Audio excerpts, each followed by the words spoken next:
Hello students, आइए start करते हैं आज का क्लास। और आज हम लोग परसेंटेज की फोर्थ क्लास पे बात करने वाले होंगे। परसेंटेज की ऑलरेडी 3 क्लासेस हम कर चुके हैं। सेकंड और third class pure question based है। फर्स्ट क्लास में हमने बेसिक डिस्कस किया हुआ था, तो सेकंड और थर्ड क्लास आपके लिए बहुत इंपॉर्टेंट है। वैसे तो इम्पॉर्टेंट फर्स्ट क्लास भी है, अगर किसी को बेसिक्स नहीं पता है तो सेकंड एंड थर्ड क्लास ज़रूर से ज़रूर देखिए। और उसके बाद आप फोर्थ क्लास देखेंगे तो आपको और ज़्यादा चीज़ें क्लियर होती रहेंगी। हम लोग ये जो सीरीज़ चला रहे हैं, बेसिकली बिल्कुल बेसिक से स्टार्ट किया है हमने। बिल्कुल बेसिक से स्टार्ट करके और अच्छे लेवल पे ले जाके आपको छोड़ेंगे। आज चौथा क्लास है, कल इसका 5वां क्लास होगा और शायद लास्ट क्लास होगा कल। टोटल 5 दिनों में हमने पूरा परसेंटेज आप कह सकते हो कवर कर दिया है। जो प्रीवियस ईयर क्वेश्चन इसके बने हैं वो मैं 5वीं क्लास में डिस्क्रिप्शन में ज़रूर डालूंगा।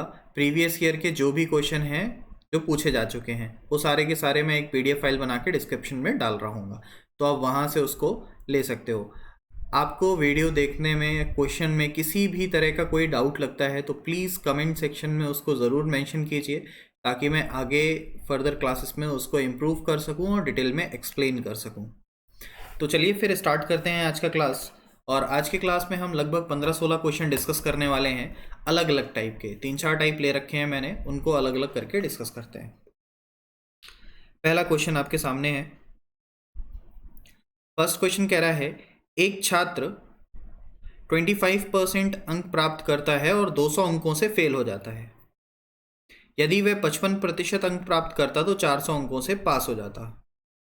कुल अंक और उत्तीर्ण अंक ज्ञात करें। परसेंटेज मार्क्स पे जो क्वेश्चन बनते हैं उसमें दो चीज़ें पूछी जाती हैं। या तो पूछ रहा होता है मैक्सिमम मार्क्स, और या तो पूछ रहा होता है पासिंग मार्क्स। पासिंग परसेंट भी कभी कभी पूछ लेता है। तो आप कह सकते हो 3 चीज़ें पूछ रहा होता है, मैक्सिमम मार्क्स, पासिंग मार्क्स या फिर पासिंग परसेंट। चलिए आगे बढ़ते हैं, देखते हैं कैसे सॉल्व करना है। पहले तो मैं आपको बिल्कुल बेसिक से बताता हूँ कि बेसिक से किस तरह क्वेश्चन को अप्रोच करना है, और उसके बाद एक लॉजिक बताऊँगा। बेसिक पहले समझते हैं और फिर लॉजिक पे ध्यान देंगे तो दोनों चीज़ें एक साथ क्लियर हो जाएंगी। चलिए देखते हैं। आपसे कह रहा है कोई स्टूडेंट है जो कि 25% मार्क्स लाता है। मान लेते हैं ये लाइन है 25% का, 25% मार्क्स लाया और वो 200 अंकों से फेल हो जाता है। तो पासिंग लाइन मैं मानता हूं कहीं आगे होगी। ये है पासिंग लाइन। दो 25% मार्क्स ला रहा है और 200 अंकों से फेल हो जा रहा है। आप कह सकते हो कि इनके बीच का जो अंतर होगा ये हो सकता है 200 अंक के बराबर। ठीक है। अगली लाइन में कहता है, यदि वह 55% अंक प्राप्त करता, 55% मार्क्स लेके आता, 55% मतलब यहां कहीं आगे आएगा, तो 400 अंकों से पास हो जाता। अब अगली बार ये पास हो रहा है और कितने अंकों से पास हो रहा है? 400। मतलब पास होने के लिए जितने अंक चाहिए थे उससे 400 अंक वो अधिक लेके आ रहा है, 55% ला रहा है। तो ये हो गया। आपको क्वेश्चन पूरा देख के ये चीज़ें आपको यहाँ पे मेंशन करनी पड़ती हैं। अब आप कहोगे कि 25% और 55% के बीच का अंतर कितना है? तो 55 और 25 को माइनस कर दोगे, 55 में से 25 को माइनस कर दोगे तो आपके सामने 30 आ जाएगा। समझो, यहाँ पे एक बात समझो ध्यान से। देखो, जब भी आप इस तरह का क्वेश्चन देख रहे हो तो ऐसे समझने की कोशिश करो कि ये जो 25 आपके सामने रखा हुआ है और ये जो 55 रखा हुआ है, इनके जो बीच का अंतर है वो किसने फिलअप कर रखा है? तो वो 200 और 400 इन दोनों ने मिलके फिलअप कर रखा है। पूरा जो अंतर है वो इन दोनों ने मिलके फिलअप कर रखा है, 200 और 400 ने। मतलब 25 से 55 के बीच का जो डिफरेंस है वो 200 और 400 यानी कि 600 के बराबर है। तो आप कह सकते हो 55 में से 25 हटा दो तो बचेगा कितना? 30%, 30%। 30% रिप्रेजेंट किसको कर रहा है? 600 अंकों को, 600 मार्क्स को। अब आपके सामने सारी चीजें एक एक करके स्टार्ट हो जाएंगी आना। अगर 1% का मान है 600, सॉरी 30% का मान है 600, तो 1% का मान कितना होगा? तो 30 से इसको डिवाइड कर दो और आंसर हो जाएगा 20 मार्क्स, 20 मार्क्स। 1% बराबर 20। तो अगर पूछा गया है टोटल मार्क्स यानी कि मैक्सिमम मार्क्स, तो मैक्सिमम मार्क्स कितना होगा? 100%। और 100 का मल्टीप्लाई करोगे तो आंसर कितना आ जाएगा? 2000 मार्क्स। मैक्सिमम मार्क्स, कुल अंक यहाँ पे होंगे 2000। 2000 अंकों की परीक्षा होगी यहाँ पे, ठीक है। अब दो चीजें और बची है निकालने को। पहला बचा हुआ है उत्तीर्ण अंक और दूसरा बचा हुआ है उत्तीर्ण प्रतिशत, यानी कि passing marks and passing percent. तो अब हम निकालेंगे पासिंग मार्क्स और उसके बाद निकालेंगे पासिंग परसेंट।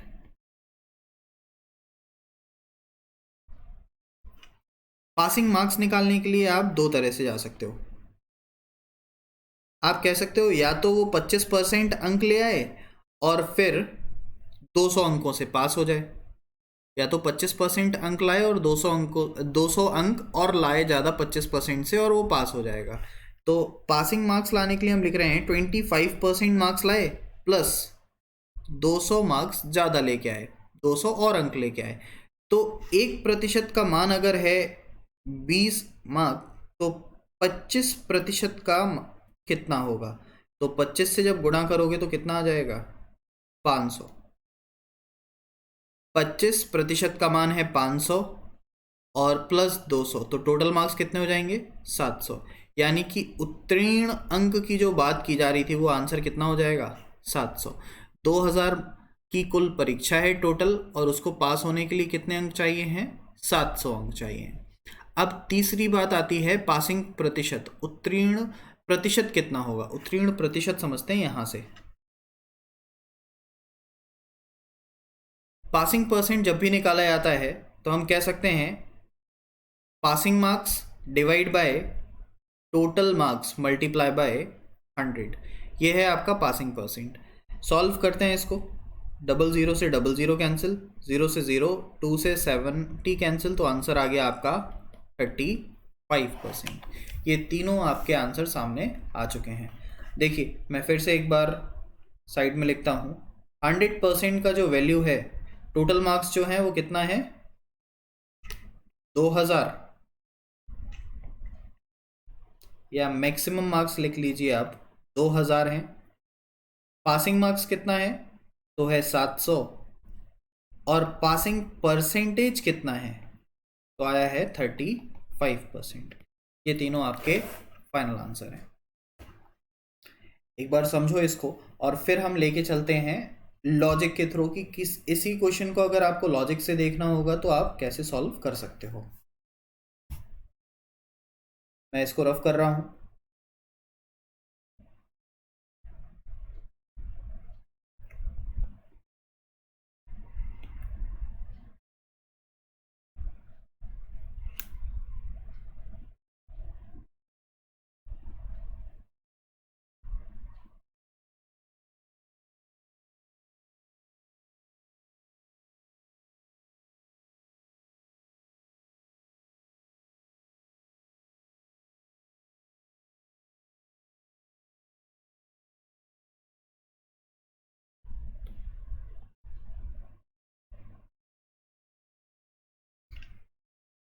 चलिए फिर से देखते हैं एक बार इसी क्वेश्चन को, और इस बार हम लोग लॉजिक के थ्रू देख रहे होंगे।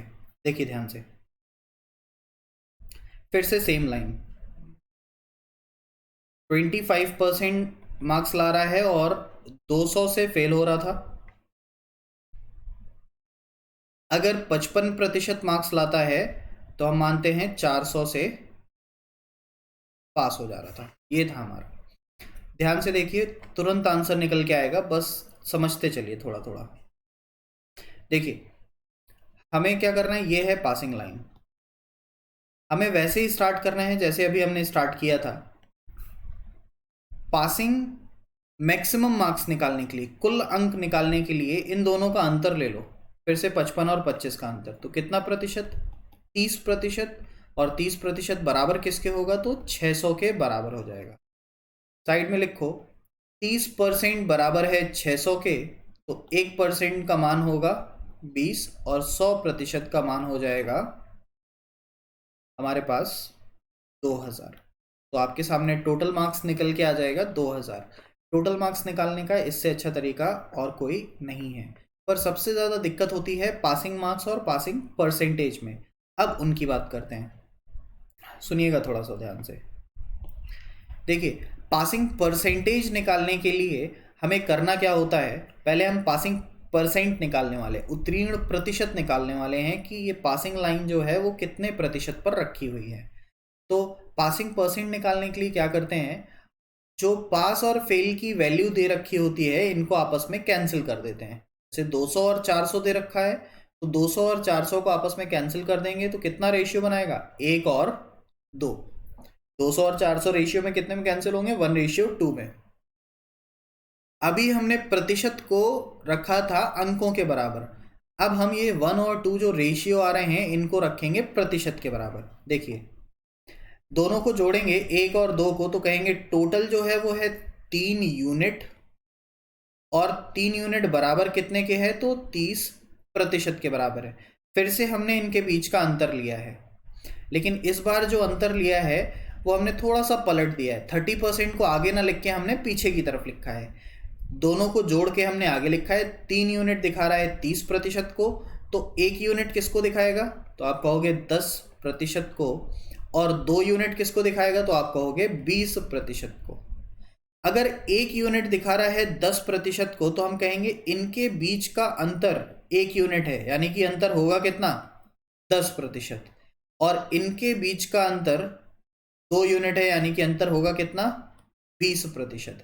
देखिए ध्यान से, 25% में अगर 10% जोड़ दिया जाएगा तो आंसर कितना, 35%। पासिंग परसेंट निकल के आ जाएगा डायरेक्ट आपके सामने 35%। इसी तरह अगर आप 55 में से 20 को माइनस करोगे तब भी आपके सामने वैल्यू कितना निकल के आएगा, 35%। तो पासिंग परसेंट हमारे सामने निकल के आ गया है 35%। अगर पासिंग परसेंट 35% है तो पासिंग मार्क्स भी निकाले जा सकते हैं। देखो, 1% बराबर है 20 मार्क्स के, 1% बराबर है 20 मार्क्स के, तो 35% बराबर कितना, 35 से गुणा करोगे दोनों तरफ तो 700 मार्क्स, और ये आपका फाइनल आंसर हो जाएगा 700 मार्क्स। इसमें 2-3 तरह के क्वेश्चन बनते हैं, मैंने 3 अलग अलग क्वेश्चन ले रखे हैं, हम तीनों को एक एक करके देख रहे होंगे। होप ये क्लियर होगा आपको। सबसे ज़्यादा यही टाइप आता है जो मैंने पहले क्वेश्चन में लिया हुआ है। चलिए अगला क्वेश्चन देखते हैं इसी तरह का। एक बार पढ़िए क्वेश्चन को और सॉल्व करने की कोशिश कीजिए। आपसे कह रहा है एक छात्र 20% अंक लाता है और 120 अंकों से फेल हो जाता है। यदि वह 30% अंक लाता या प्राप्त करता तो वह मात्र 80 अंकों से फेल हो जाता। मतलब इस बार दोनों बार फेल हो रहा है, ये ध्यान से समझना है। कुल अंक और उत्तीर्ण अंक ज्ञात करो। फिर से वही टोटल मार्क्स और पासिंग मार्क्स पूछा है। चलिए स्टार्ट करते हैं। सबसे पहले तो एक लाइन बना लो और बोलो कि पहले लाया ये 20% और फेल कितने से हो गया, तो 120 अंकों से फेल हो गया। मान लेते हैं ये है हमारी पासिंग लाइन। फिर कह रहा है दूसरी बार में लाया ये 30%, लेकिन इस बार भी फेल हो रहा है, इसलिए हम 30% को पहले ही रखेंगे क्योंकि फेल करना है आपको फिर से। और अब कितने से फेल हुआ, तो हुआ है 80 से फेल। पहली बार में हुआ था 120 अंक से फेल, दूसरी बार में हुआ है ये 80 अंकों से फेल। सब कुछ वैसे ही जाना है, बस थोड़ा सा ध्यान से समझते चलिए। अगर 120 टोटल यहां से यहां तक का डिफरेंस है और 80 इनके बीच का डिफरेंस है, तो 20 और 30 के बीच का डिफरेंस कितना हो जाएगा, आप कहोगे 40 हो जाएगा। 120 में से 80 जाएगा तो हम वही करेंगे फिर से। 120 और 130 के बीच का जो अंतर है, यानी कि 10%, वो बराबर किसके है, 40 मार्क्स के। 10% अगर दिखा रहा है 40 मार्क्स को, तो 1% का वैल्यू कितना हो जाएगा, 4 मार्क, और 100% का वैल्यू हो जाएगा 400। और हम कहेंगे कुल परीक्षा कितने की है, तो कुल अंक जो है हमारे सामने वो है 400। अब आती है दूसरी बात, अब आती है उत्तीर्ण प्रतिशत, फिर उत्तीर्ण अंक। उत्तीर्ण प्रतिशत की बात करते हैं तो फिर से 30 और 20 के बीच का अंतर, लेकिन अब इस बार अंतर कैसे लेंगे वो समझो। देखो, 80 और 120 को हम फिर से डिवाइड कर रहे हैं रेशियो ले जाने के लिए। तो 80 कटेगा तो कितनी बार? 2 बार। और 120 कटेगा तो 3 बार। 80 कटेगा 2 बार, 120 कटेगा 3 बार। अब समझना ध्यान से, एक यूनिट अगर आप देखोगे टोटल 3 में से 2 घटेगा तो 1 यूनिट बचेगा इसके बीच में। और 1 यूनिट दिखा किसको रहा है? इन दोनों के बीच के अंतर को, यानी कि 10% को। अगर 1 यूनिट दिखा रहा है 10% को, तो अब आपको समझना है कि 2 यूनिट की वैल्यू कितनी? तो 20%। और 3 यूनिट की वैल्यू कितनी? तो 30%। अब आप कहीं पे भी बैठ के अपना आंसर निकाल सकते हो। मान लो 20% पे बैठे हो, आप 20% पे बैठे हो और आपको जाना है पासिंग लाइन के पास। तो 20% से कितना यूनिट बढ़ना है? 3 यूनिट अंतर है। तो 3 यूनिट है कितना? 30। तो 20 में जब 30 जोड़ोगे तो आएगा कितना? 50%। यानी कि पासिंग परसेंट जो है वो कितना है? 50% है। तो पासिंग मार्क्स कितने होंगे? अगर 1% बराबर है 4 मार्क्स के, तो 50% बराबर कितने के हो जाएगा? 200 मार्क्स का। और ये हो जाएगा आपका फाइनल आंसर। पासिंग परसेंट हो जाएगा 50% और पासिंग मार्क्स हो जाएगा 200%। टोटल मार्क्स हो जाएगा हमारे पास 400 मार्क्स। ये क्लियर हुआ होगा। नेक्स्ट क्वेश्चन फिर से देखते हैं, और नेक्स्ट क्वेश्चन है दोनों बार पास होने वाला। 3 तरह के क्वेश्चन बनते हैं, एक में पास होगा, एक में फेल होगा, जैसे कि पहला क्वेश्चन हमने देखा। फिर दूसरा दोनों को फेल कराया है, और फिर तीसरे में दोनों पास हो जाएंगे। लेकिन सबसे ज़्यादा जो क्वेश्चन बनता है वो पहले वाला ही बनता है, फर्स्ट टाइप वाला क्वेश्चन बनता है, जब एक बार पास हो रहा होता है और एक बार फेल हो रहा होता है। चलिए नेक्स्ट क्वेश्चन देखते हैं। अब ये क्वेश्चन आप अपने हिसाब से ट्राई कीजिए, 30 सेकेंड लीजिए और जल्दी से ट्राई कीजिए, फिर आगे बढ़ते हैं हम।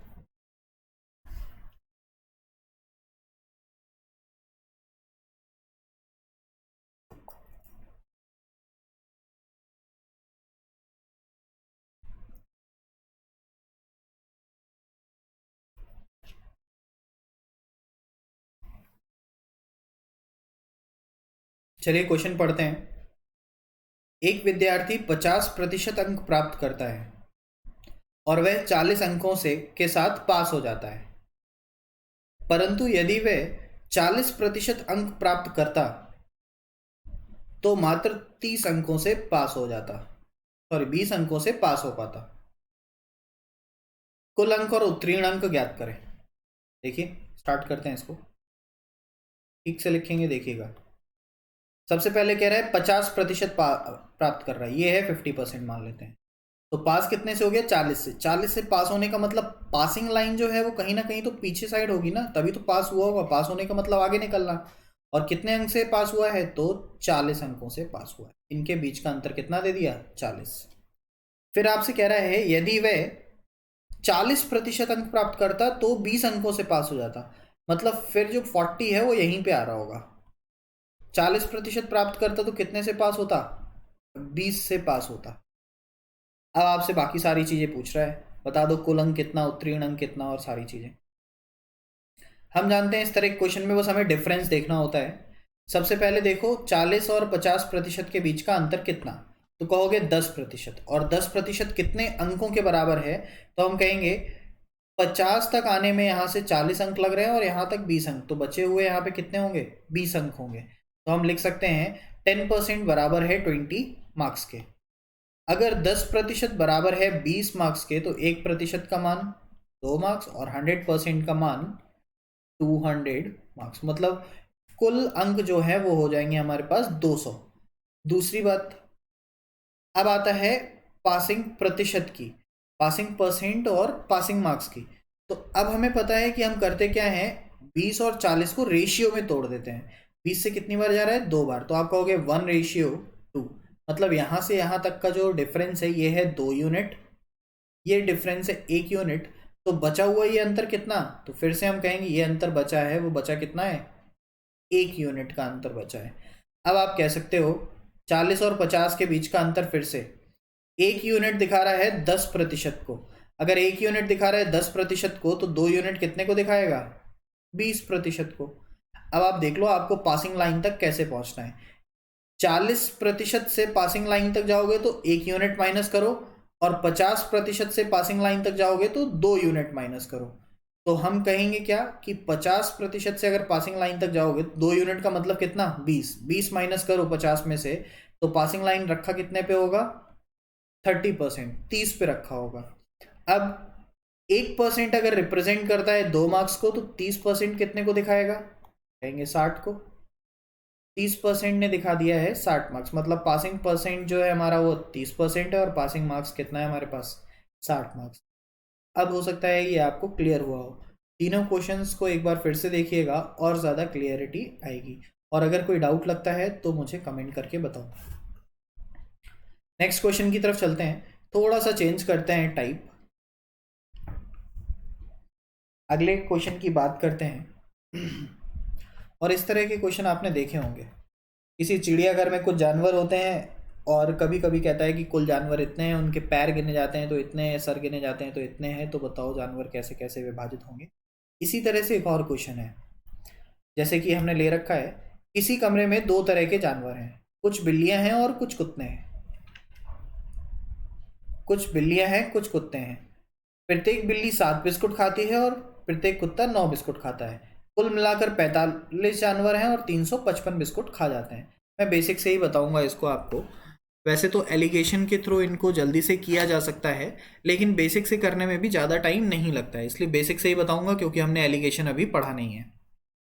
देखिए, टोटल 45 जानवर हैं। मान लेते हैं कुछ डॉग हैं और कुछ कैट हैं।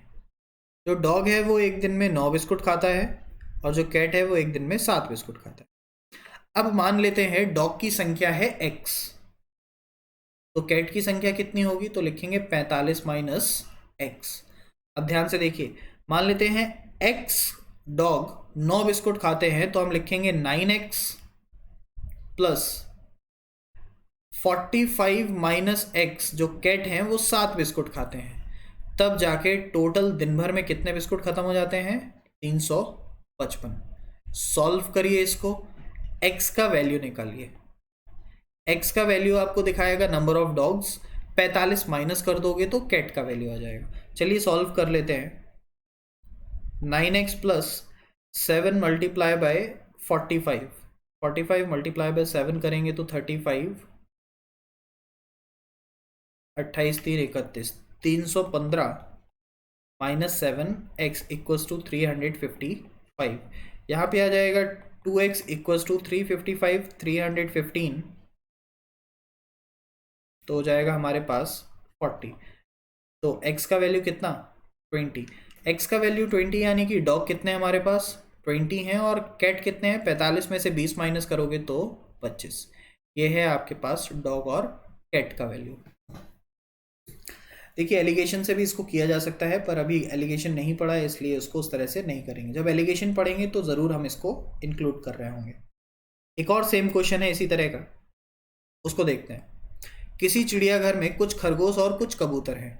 यदि सर गिने जाते हैं तो 280 होते हैं, और पैर गिने जाते हैं तो 820 होते हैं। ऐसा हो क्यों रहा है, क्योंकि सर तो सबके पास एक एक ही है, लेकिन खरगोश और कबूतर के पास पैरों की संख्या अलग अलग है। खरगोश के पास 4 पैर हैं और कबूतर के पास 2 पैर हैं। चलिए देखते हैं, अगर 280 टोटल जानवर हैं, और इसमें कुछ रैबिट हैं और कुछ पिजन हैं।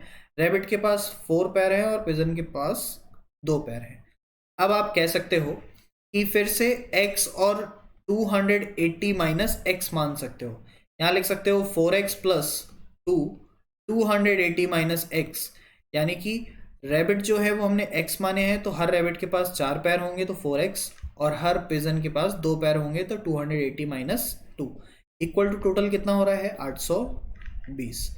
4x प्लस 280 और 065, 560 minus 2x equals to 820। Solve करो जरा, x की वैल्यू निकालो, तो हमारे सामने निकल के आएगा 2x इक्वल्स टू 820 में से अगर हम 560 हटा देंगे तो 6, 260, देन 130, 130। 130 x का वैल्यू आया, मतलब रैबिट जो है वो कितने हैं, 130। अब 280 में से 130 अगर माइनस करोगे तो आपके सामने पिजन निकल के आ जाएंगे, दैट इज 150। और ये आपका फिर से आंसर करेक्ट हो जाएगा। आई होप ये क्लियर होगा आपको।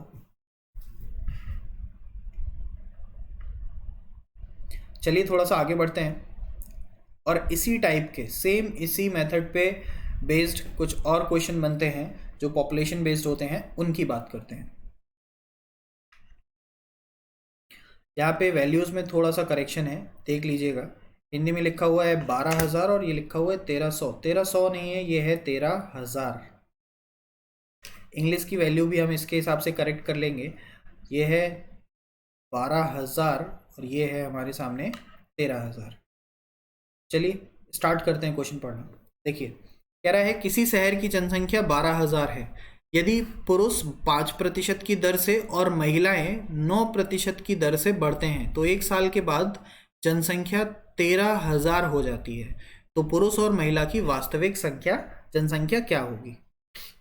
करने को तो आप इसको बेसिक से भी लेके जा सकते हो कि टोटल है 12,000, पुरुष 5% बढ़ रहे हैं, महिलाएं 9% बढ़ रहे हैं और 13,000 हो सकती है, जैसे कि अभी हमने ऊपर किया एक्स मान के।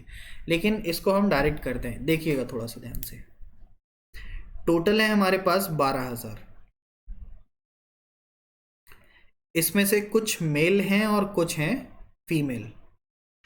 अगर मेल बढ़ेंगे 5% से और फीमेल बढ़ेंगी 9% से तो एक साल के बाद ये हो जाएगा बढ़ के 13,000। ठीक है, यही कह रहा है 12,000 है, 13,000 हो जाएगा अगर 5% से मेल और 9% से फीमेल बढ़ते हैं तो। देखिए ध्यान से, इसको 5% ही रहने दो, पर फीमेल को आप लिखो 5% प्लस 4%। और समझो अब इस बात को, मैं कहना चाह रहा हूं कि 12,000 जो जनसंख्या है वो कम से कम 5% की वृद्धि तो करेगी ही करेगी, क्योंकि मेल जो है वो 5% बढ़ रहे हैं और फीमेल जो है वो 9% बढ़ रहे हैं। तो पूरी जनसंख्या में कम से कम 5% की तो वृद्धि होगी ही होगी। तो अगर पूरी जनसंख्या में 12,000 में 5% की वृद्धि होगी तो टोटल इंक्रीमेंट देखते हैं कितना हो जाएगा। 12 पंचे 60 यानी कि 600। 12 पंचे 60 यानी कि 600 की वृद्धि हो रही है।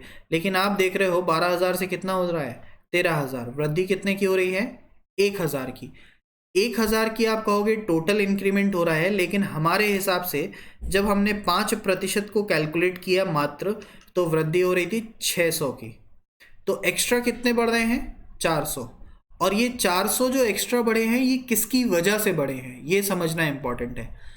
देखो फिर से समझो, जो पुरुष थे वो 5% बढ़ते हैं, महिलाएं थी वो 9% बढ़ती हैं। तो हमने कहा पुरुष को 5% ही बढ़ाइए और महिलाओं को 5% प्लस 4% बढ़ाइए। इससे होगा क्या, इससे आप ऐसे कह सकते हो कि महिला और पुरुष 5-5% एक साथ बढ़ रहे हैं, लेकिन महिलाएं बाद में 4% और बढ़ रहे हैं। ठीक है, तो जब पुरुष और महिला 5-5% एक साथ बढ़ेंगे तो कुल इंक्रीमेंट कितना आया? कुल इंक्रीमेंट है हमारे पास 600 का। और टोटल इंक्रीमेंट क्वेश्चन में दिखा कितने का रहा है? टोटल इंक्रीमेंट दिखा रहा है 1,000। 1,000 का अगर टोटल इंक्रीमेंट है और उसमें 600 का इंक्रीमेंट अगर हम हटा देते हैं तो बचेगा कितना 400। और ये 400 की वृद्धि आपको कहाँ से देखने को मिल रही होगी? ये 4% की वजह से। 400 एक्स्ट्रा किसकी वजह से बढ़ा है? क्योंकि 4% महिलाएं अधिक बढ़ रही हैं, अतिरिक्त बढ़ रहे हैं। तो फीमेल का 4% बराबर है 400 के। तो फीमेल का वैल्यू कितना हो जाएगा? फीमेल का 4% अगर 400 के बराबर है तो फीमेल का वैल्यू देख लो, फीमेल इक्वल टू हो जाएगा 40,000 अपॉन 4 यानी कि 10,000। फीमेल होंगे हमारे पास 10,000 और मेल कितने बचेंगे? तो फिर मेल बचेंगे 2,000, क्योंकि टोटल कितना है? टोटल तो 12,000 था। तो फीमेल अगर हम हटा देंगे 4,000 तो मेल वहाँ पे आ जाएंगे हमारे सामने 2,000। आपके सामने मेल और फीमेल का वैल्यू निकल के आ गया है फाइनल। सेम क्वेश्चन फिर से एक रिपीट करते हैं और चीज़ें क्लियर करने के लिए। देखिए आपसे कह रहा है किसी गांव की जनसंख्या में 4,800 है किसी गांव की जनसंख्या 4800 है। यदि पुरुष 8% की दर से बढ़ते हैं और महिलाएं 5% की दर से बढ़ते हैं तो 1 वर्ष के बाद गांव की जनसंख्या 5136 हो जाती है। पुरुष और महिलाओं की वास्तविक जनसंख्या ज्ञात करें। चलिए समझते हैं। कह रहा है किसी गांव की जनसंख्या 4800 है। सेम वैसे ही जा रहे हैं हम। मेल और फीमेल की बात कर रहे हैं।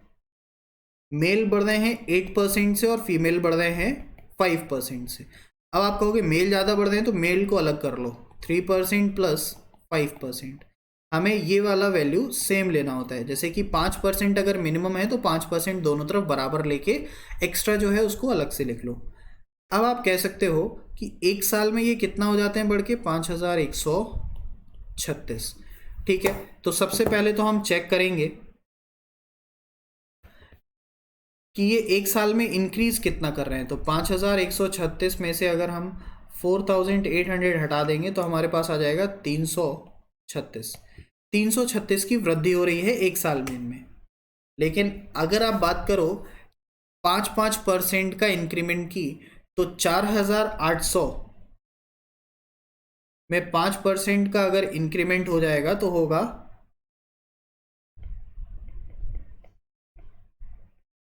5% का इंक्रीमेंट होगा तो ये हो जाएगा 240। 480 का आधा 240। तो आप समझो कि बढ़ रहा है 336, लेकिन 5% इंक्रीमेंट बढ़ाने की वजह से कितना बढ़ पा रहा है 240। तो 6 में से 0 गया 6, 13 में से 4 जाएगा देन 96। ये जो 96 का इंक्रीमेंट आ रहा है ये बेसिकली किसकी वजह से हो रहा है? हम कहेंगे कि ये हो रहा है 3% की वजह से। ये जो 96 का इंक्रीमेंट आ रहा है ये किसकी वजह से हो रहा है? 3% की वजह से। मेरे ख्याल से स्क्रीन हैंग कर गया था, 1 मिनट।